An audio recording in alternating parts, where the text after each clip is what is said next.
कल्पना कीजिए एक ऐसा शब्द जो एक पल में रिश्ते तोड़ देता है, एक ऐसा विचार जो बुद्धि को अंधा बना देता है, और एक ऐसा मन जो स्वयं ही अपने जीवन का सबसे बड़ा शत्रु बन जाता है। क्या आप जानते हैं, भगवान श्री कृष्ण ने गीता में बताया है कि मनुष्य का पतन किसी शत्रु से नहीं, बल्कि उसके अपने क्रोध और मन से होता है।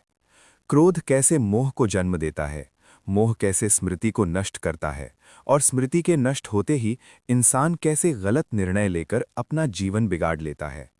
आज की ये कथा आपको सिखाएगी कैसे चुप्पी सबसे बड़ी शक्ति बनती है, कैसे नजरिए की एक छोटी सी बदलाहट जीवन की दिशा बदल देती है, और कैसे मन पर नियंत्रण ही सच्ची विजय है। तो वीडियो को अंत तक जरूर देखिए, क्योंकि आज आप जानेंगे वो रहस्य जिसे समझ लेने के बाद जीवन कभी पहले जैसा नहीं रहता। जय श्री कृष्ण। भगवान श्री कृष्ण बताते हैं कि जीवन में सही निर्णय लेने के लिए मन की शांति और बुद्धि की स्थिरता अत्यंत आवश्यक है। लेकिन ये शांति तब तक संभव नहीं होती जब तक मनुष्य अपने क्रोध पर नियंत्रण नहीं कर लेता। श्री कृष्ण स्वयं कहते हैं कि क्रोध से मोह उत्पन्न होता है, मोह से स्मरण शक्ति भ्रमित होती है, और जब स्मृति डगमगाने लगती है तो बुद्धि नष्ट हो जाती है। बुद्धि के नष्ट होते ही मनुष्य अपने पतन की ओर बढ़ जाता है। क्रोध एक ऐसी अग्नि है जो इंसान को बाहर से नहीं, भीतर से जला देती है। ये केवल स्वयं के लिए ही नहीं, बल्कि रिश्तों, निर्णयों और जीवन की दिशा के लिए भी अत्यंत घातक सिद्ध होता है। जब व्यक्ति क्रोध में होता है तो वो ऐसे कठोर शब्द बोल देता है जो सामने वाले के हृदय को गहराई से आहत कर देते हैं। यही शब्द बाद में रिश्तों को तोड़ देते हैं और आत्मग्लानि का कारण बनते हैं। गुस्से में किया गया व्यवहार दूसरों को नहीं, बल्कि सबसे अधिक स्वयं को ही पीड़ा देता है। अब प्रश्न उठता है, यदि क्रोध इतना विनाशकारी है तो इसे शांत कैसे किया जाए? इसका उत्तर भी हमें भगवान श्री कृष्ण के उपदेशों में मिलता है। मन और इंद्रियों पर नियंत्रण तथा आत्मा से जुड़ाव। आज की कथा इसी सत्य को एक प्रेरक कहानी के माध्यम से समझाती है। क्रोधी महिला की कथा। बहुत समय पहले एक नगर में एक स्त्री रहती थी जिसका स्वभाव अत्यंत क्रोधी था।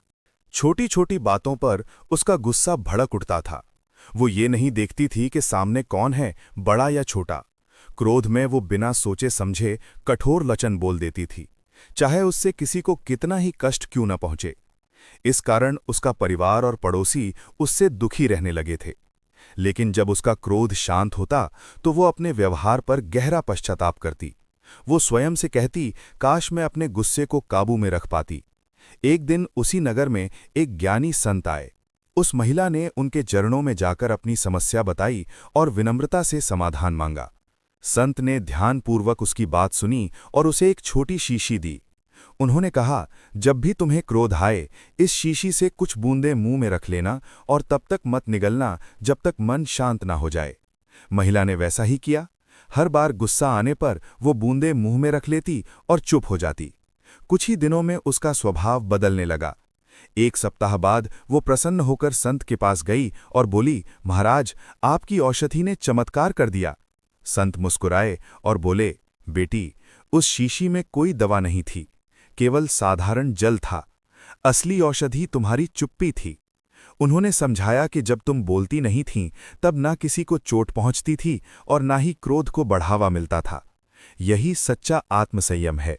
भगवान श्री कृष्ण कहते हैं, चुप रहना कमजोरी नहीं, बल्कि महान शक्ति है। जो अपने शब्दों को नियंत्रित कर लेता है, वो अपने जीवन को भी नियंत्रित कर लेता है। भगवान श्री कृष्ण सिखाते हैं कि परिस्थितियां समान हो सकती हैं, लेकिन सोच अलग होने से परिणाम बदल जाते हैं। हर कठिनाई अपने साथ कोई न कोई सीख लेकर आती है। जो व्यक्ति सकारात्मक दृष्टि रखता है, वही जीवन में आगे बढ़ता है। मन पर नियंत्रण गीता का महान रहस्य। भगवत गीता में श्री कृष्ण कहते हैं कि मन को वश में कर लेना जीवन की सबसे बड़ी विजय है। मन चंचल होता है, लेकिन यदि उसे सही दिशा मिल जाए तो वही हमारी सबसे बड़ी शक्ति बन जाता है। मन रथ के घोड़े की तरह है। यदि लगाम हाथ में हो तो मंजिल तक पहुंचाता है, अन्यथा गड्ढे में गिरा देता है। अत्यधिक चिंता और निरंतर सोच मन को अशांत कर देती है। चिंतन और चिंता में अंतर समझना आवश्यक है। चिंतन समाधान देता है, जबकि चिंता समस्या को बढ़ा देती है।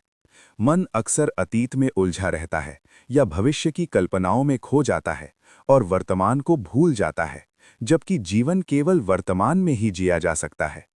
सेठ और संत की कथा। शांति बाहर नहीं, भीतर है। एक धनवान सेठ था जिसके पास सब कुछ था, धन, सम्मान, ऐश्वर्य, पर मन में शांति नहीं थी। वो एक संत के पास गया और बोला, मेरे पास सब है, पर भीतर खालीपन है। संत ने कहा, जो मैं कहूं वही करना। उन्होंने सेठ को चुपचाप बैठने को कहा और स्वयं झोपड़ी में चले गए। 3 दिन तक सेठ की परीक्षा हुई, धूप, भूख और उपेक्षा। तीसरे दिन उसका धैर्य टूट गया। तब संत बोले, यही तुम्हारा उत्तर है। शांति बाहर से नहीं मिलती, मन को शांत करना स्वयं का कार्य है। सेठ को समझ आ गया कि शांति धन या साधनों से नहीं, आत्मनियंत्रण से मिलती है।